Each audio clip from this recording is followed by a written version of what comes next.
Shalom. Kamu saudara yang terkasih dalam kasih Kristus, tak terasa 2 hari lagi kita merayakan Natal. Ada sukacita kalau Mama? Puji Tuhan, tidak ada yang bilang selalu ada. Ya, yang pasti semua merespon dengan penuh sukacita.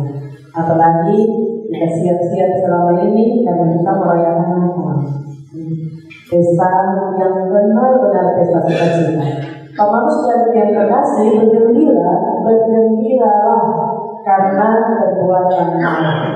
Bergembiralah karena perbuatan Allah. Ini bagian firman Tuhan hari ini tidak asing bagi kita untuk ngomong seperti ini. Lukas 1 ayat 46 sampai 56. Tetapi Tuhan banyak cara yang dipakai seseorang untuk mengekspresikan kegembiraan atau sukacita. Banyak cara, ya, mengisi acara-acara tertentu, ya, kemudian dalam ibadah kita ekspresikan sukacita dengan bernyanyi, ya, dan tidak saja dalam ibadah, tetapi dalam berbagai acara tertentu. Nah, bernyanyi memang sudah dilakukan manusia sejak awal dunia. Sekali lagi seperti tadi katakan, untuk menghibur atau untuk mengisi acara-acara tertentu.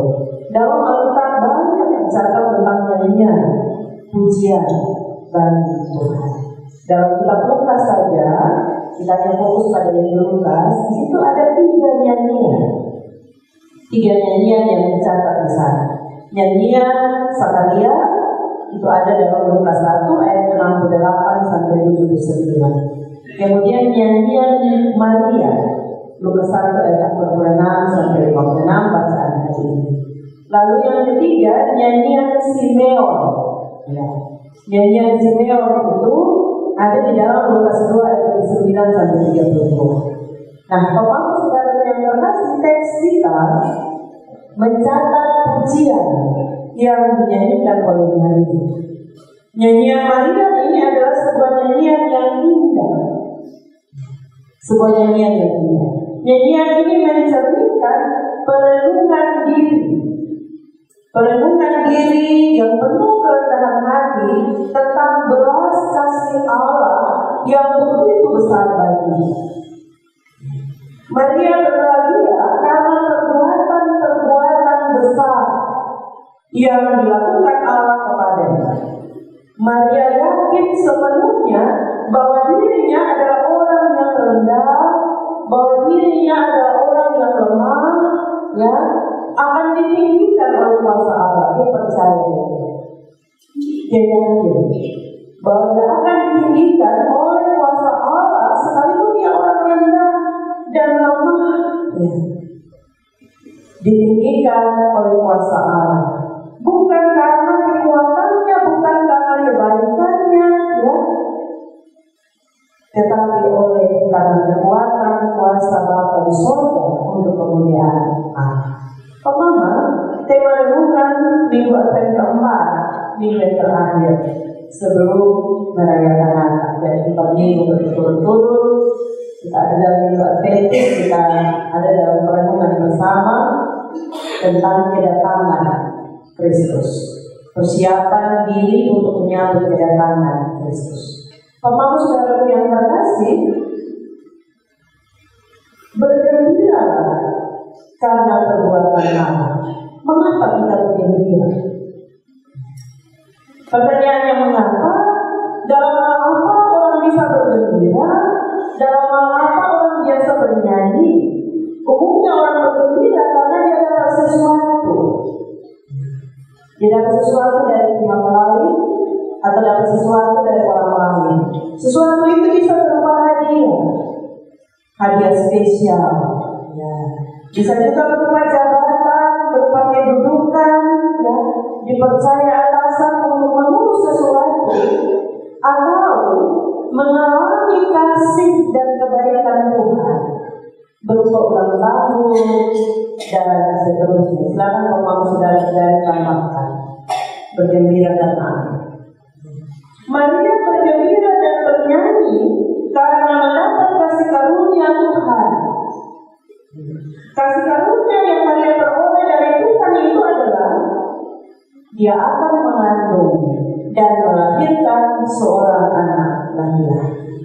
Maksud dari Tuhan buat kandungan Maria adalah karya Roh Kudus. Karena itu anak yang dilahirkannya disebut anak yang kudus.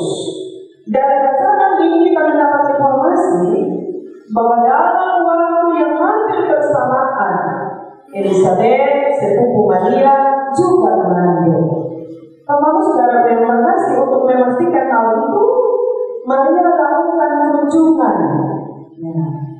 Sebagai orang bersaudara, dia lakukan kunjungan ke sepupunya Elizabeth.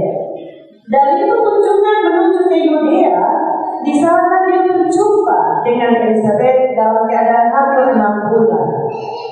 Pertama, jarak dari Nazaret ke Yudea itu sekitar 150 km. Dan itu ditempuh Maria selama 7 sampai 10 hari. Dia membayangkan bahwa sangat melelahkan.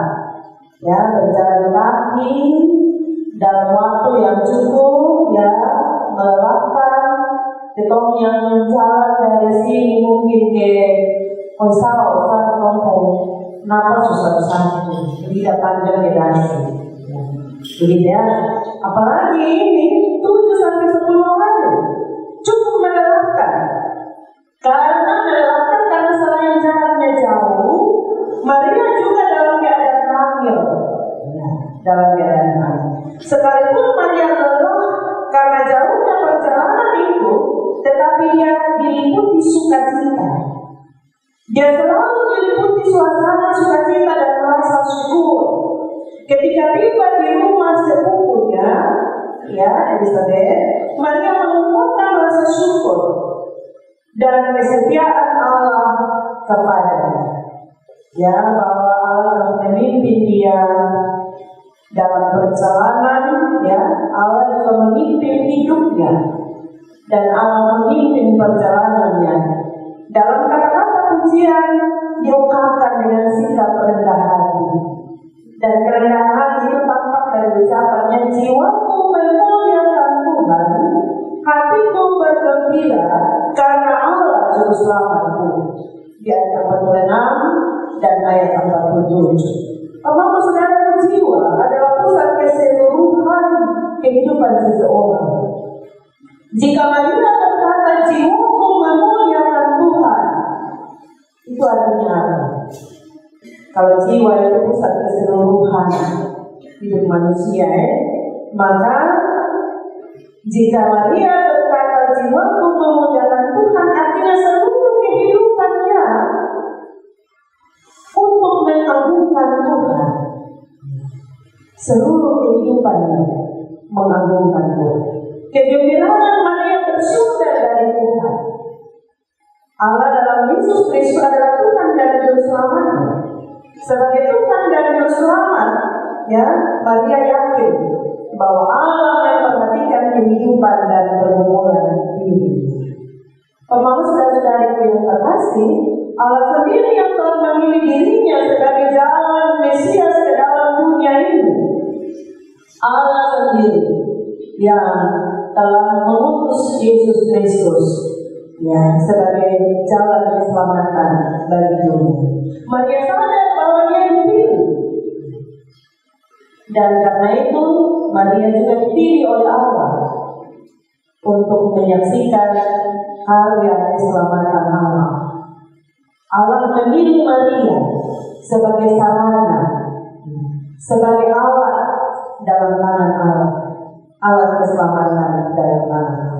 Pemahaman saudara yang terkasih, karena itu Maria sadar benar bahwa dia dipilih bukan karena kebaikannya. Dia sadar benar dia dipilih hanya karena rahmat dan kasih karunia Allah semata-mata, bukan karena dia itu siapa-siapa.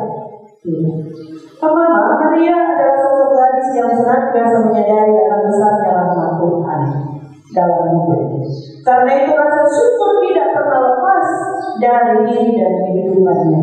Besarnya kasih karunia Tuhan yang dia alami mendorong dirinya untuk dengan tulus, untuk dengan rendah hati menaikkan Pribadinya yang bersahaja selalu dihiasi dengan rasa syukur dan sukacita. Rasa syukur kepada Tuhan dan penuh sukacita menjalani hidup. Maria sadar bahwa segala sesuatu yang ada padanya itu semata pemberian Tuhan. Semata adalah anugerah, adalah berkat Tuhan.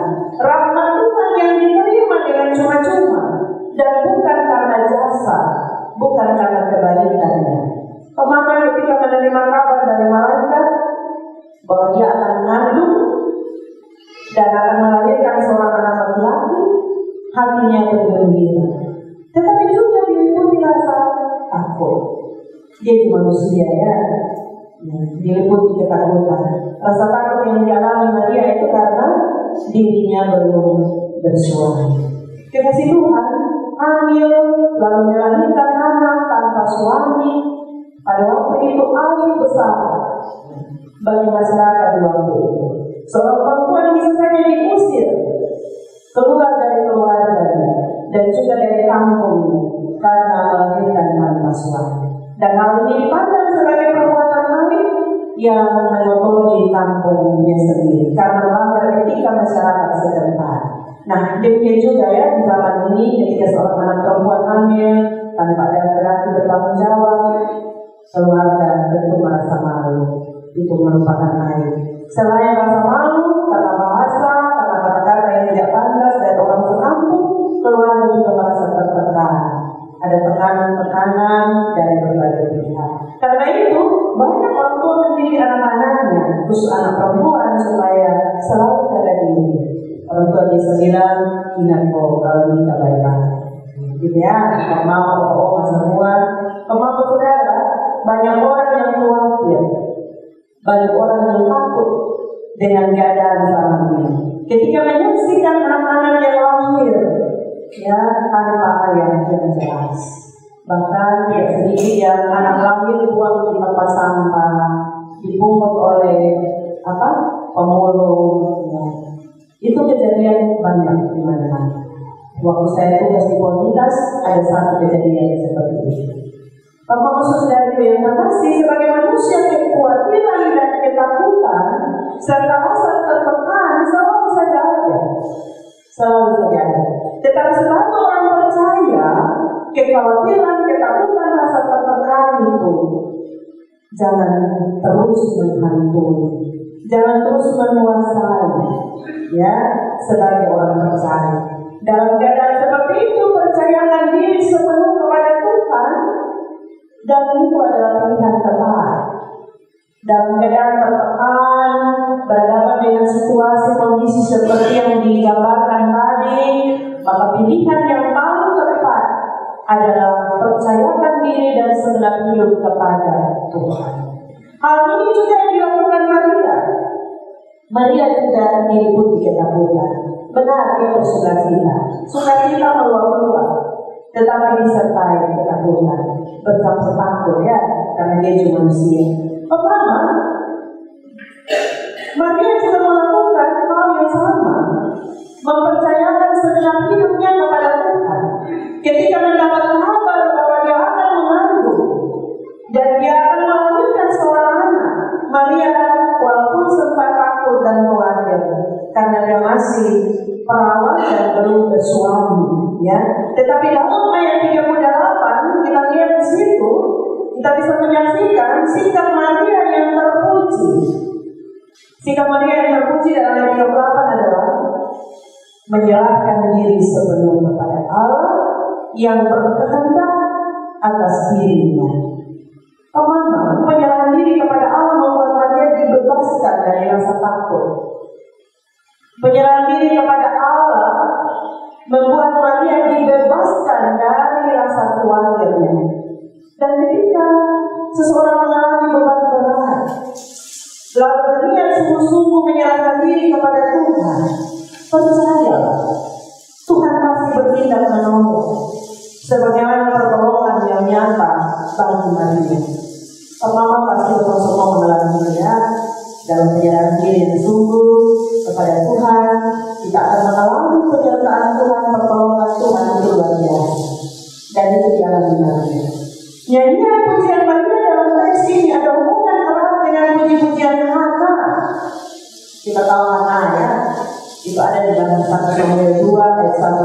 tersebut. Karena waktu itu juga bersukacita karena telah melahirkan Samuel, anaknya, karena campur tangan Tuhan. Ketika Samuel dari anak yang sebelumnya mandul memperlihatkan bahwa Allah memperhatikan penderitaan umatnya, khusus Hana yang selalu merasa terhina, rendah, tidak berharga dalam pandangan penghina, istri muda tanah itu ya. Demikian juga yang sama dalam Maria. Maria memuji Allah saat mengetahui bahwa apa yang disampaikan malaikat mengenai dirinya dan Elisabeth sepupunya, dia tahu bahwa itu adalah benar. Itu adalah benar. Karena itu dia memuji Allah. Maria hamil tanpa suami, dan Alkitab menyebut kehamilannya itu pekerjaan Roh Kudus, dan Elisabeth hamil pada waktu sudah tua. Kita Tuhan, dua perempuan ini hamil dan kehamilan mereka semata-mata karena kasih karunia Allah. Kita Tuhan, karena itu Maria bersukacita, Maria bergembira, sebab Allah melayangkan dirinya menerima anugerah yang luar biasa. Bukan pada demikian, Bapak, ini anugerah yang luar biasa, di mana rahimnya menjadi tempat Allah menaruh dan menyemakan benih kasih Allah, yakni Yesus Kristus. Tindakan Allah dengan memilih rahim Maria menjadi tempat menanam dan merawat kasih Allah merupakan suatu transformasi bagi dunia dan khususnya bangsa Israel pada waktu ini.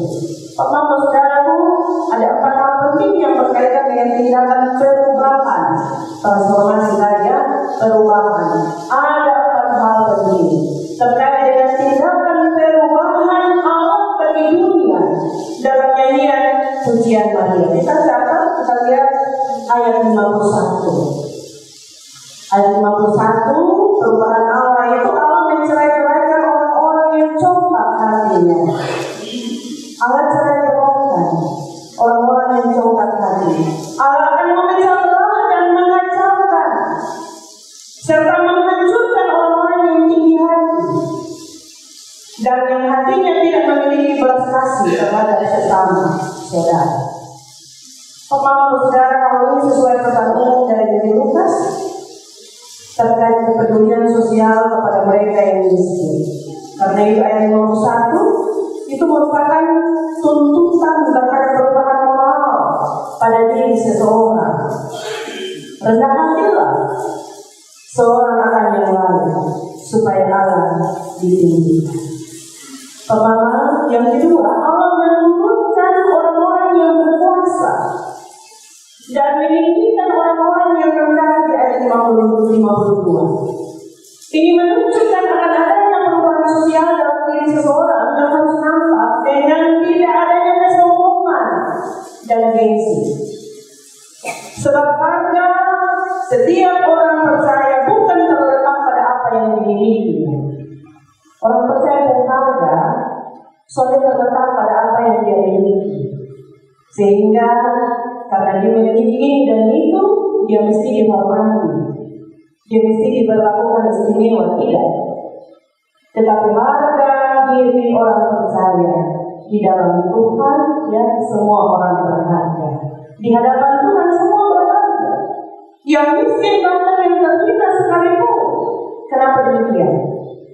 Karena Yesus telah datang ke dalam dunia untuk menyelamatkan, bahkan sampai nanti di kayu salib demi keselamatan. Betapa berharganya kita. Pemahaman saudara yang terkasih, karena itu setiap orang patut memuliakan Tuhan. Sebab Tuhan sudah memberi yang terbaik akan mengarahkan keselamatan bagi kita. Pemahaman saudara yang terkasih, orang yang sombong akan direndahkan dari dekatnya, dan yang rendah akan ditinggikan. Kita lihat lagi hal yang ketiga, perubahan apa? Allah melimpahkan segala yang baik kepada yang lapar dan menyuruh yang kaya pergi dengan tangan kosong. Itu ayat selanjutnya di ayat 53. Nah, ini sesungguhnya merupakan gerakan perubahan Ini ditegaskan kepada setiap kita bahwa di dalam Tuhan kita punya keyakinan bahwa bukan kekayaan yang menjadi tujuan hidup kita, bukan kekayaan dunia yang menjadi tujuan hidup kita. Kekayaan itu kita butuhkan karena itu berguna, bukan tidak. Sandang, pangan, papan, semua kita butuh. Itu berguna bagi hidup selama kita ada di dunia, betul. Tetapi kekayaan itu tidak kekal dan tidak menyelamatkan jiwa. Sebab telah terbukti bahwa berapapun kekayaan yang kita miliki tidak ada yang dibawa pergi saat mati. Tidak ada yang dibawa pergi saat mati. Semua yang kita miliki akan kita tinggalkan saat hidup kita di bumi berakhir. Pemahaman saudara, karena itu pakai kesempatan selagi kita hidup untuk melayani sesama dengan semua yang kita miliki yang bersumber dari Tuhan.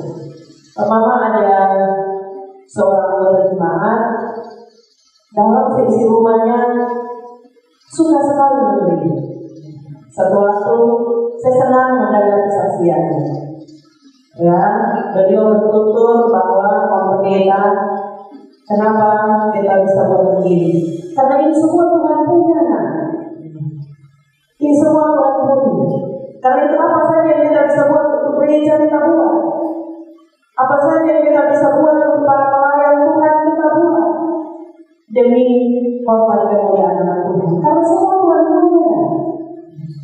Saya bilang puji Tuhan, kalau semua memahami bahwa semua datang dari Tuhan, maka ada yang bilang, gereja suci, apa untuk kita bersutua di gereja? Gereja suci apa untuk kita? Tetapi kita harus berkomitmen, saya harus melakukan sesuatu untuk gereja bagi kemuliaan Tuhan. Karena semua datang dari Tuhan. Pemahaman saudara yang terkasih dalam kasih Kristus, firman Tuhan hari ini memanggil pemahaman saudara dan saya untuk mengingat betapa baiknya Tuhan bagi kita semua. Karena itu mari beri bagi sesama dalam kesusahan, dalam kesulitan, dalam penderitaan, dalam berbagai pergumulan hidup. Ya, kita jangan tutup mata. Ini gereja dalam berbagai pergumulan pelayanan, kita jangan tutup mata. Para hamba-hamba Tuhan, para presbiter yang sudah Tuhan panggil dan urus untuk melayani dalam berbagai pergumulan, kita jangan tutup mata. Sesama yang ada di sekeliling kita dalam berbagai pergumulan, kita jangan tutup mata. Karena semua juga bersumber dari Tuhan. Apakah nafas yang kita miliki saat ini bersumber dari Tuhan. Kekayaan itu harus bermakna bagi orang lain dalam kemuliaan Tuhan. Hiduplah dengan saling memperhatikan satu dengan yang lain, sehingga tidak ada yang berkelebihan, tidak ada yang berkekurangan dalam komunitas hidup sebagai orang-orang percaya. Betapa indah ya teman-teman kalau seperti itu. Yang terakhir, kerendahan hati yang sejati. Pemahaman saudara yang terkasih, kerendahan hati yang sejati bukan kelemahan, tetapi itu adalah kesadaran mengenai kebutuhan kita akan Allah dan suatu kemampuan yang penuh rasa takjub pada keagungan kebesaran Allah terhadap hidup kita. Kerendahan hati membuat kita cenderung menaruh kepercayaan kepada Dia yang menciptakan kita dan menyerahkan diri kita sepenuh kepadanya. Saat ini pemahaman kita memasuki artian yang keempat. Natal semakin dekat ya, tinggal 2 hari lagi. Tinggal 2 hari. Mungkin Natal tahun ini menghadapkan kita pada situasi hidup sulit. Ya, karena ada pergumulan ini dan ini. Sakit penyakit, berhadapan dengan kondisi ekonomi, ya, harga BBM naik, harga sembako naik, yang panas naik sudah beberapa bulan lalu, untuk antri-antri sampai sekarang. Dan kita juga berhadapan dengan berbagai bentuk penderitaan lain. Kita sering bisa mungkiri itu. Kemarin tiba-tiba saya dapat informasi bahwa Sepo anak di iPhone hilang. Jadi sebelum Tuhan kasih teguran, Tuhan kasih ingat. Jadi respon dengan sukacita saja. Harus kita bilang apa? Lalu berdoa biar Tuhan yang beracara, Tuhan berperkara dengan siapa yang tangan-tangan yang tidak bertanggung jawab. Kalau secara yang terkasih kita berhadapan dengan berbagai situasi kondisi. Padahal pertemuan. Mungkin ini adalah Natal yang kita rayakan tanpa kehadiran suami. Mungkin ini adalah Natal tahun 2024 tanpa kehadiran istri yang dikasih, tanpa kehadiran orang tua, tanpa kehadiran anak yang sangat kita kasih dan cinta. Mungkin juga kita sedang ada dalam situasi-situasi berat ini, karena memang hidup terkadang baik, terkadang sulit. Suka duka silih berganti. Kalau mengatakan segala sesuatu ada waktu. Sehat sakit, berhasil gagal dan sebagainya. Hati-hati, jangan sampai situasi hidup merampas sukacita kita. Semua Natal kita diperhadapkan dengan ini itu, sukacita semangat. Jangan sampai situasi kondisi yang sulit merampas sukacita kita. Dalam mana akan peristiwa Natal, kita meyakini bahwa Allah adalah juru selamat kita. Dia adalah Immanuel, Allah beserta kita. Dia mengerti akan pergumulan kita, dan itu merasakan apa yang kita gumuli dalam hidup ini. Karena itu di dalam Yesus Kristus semua yang menderita akan dipulihkan. Sebagaimana yang dialami oleh Maria, ya, sekalipun diliputi ketakutan, kekhawatiran dan seterusnya, tetapi dia tetap bersukacita. Dia mengalami pemulihan dari anak. Bergembira karena Allah adalah pengharapan kita. Kiranya sukacita Kristus senantiasa hadir di sepanjang masa-masa penantian kita akan kedatangan Tuhan. Baik terkait dengan kedatangan Tuhan Yesus melalui kelahiran di kandang yang indah di Bethlehem, tetapi juga kedatangannya kembali. Kita juga sementara ada dalam masa penantian akan kedatangan Yesus kembali. Bergembira, bersukacita, karena Kristus senantiasa hadir di sepanjang masa-masa penantian. Amin.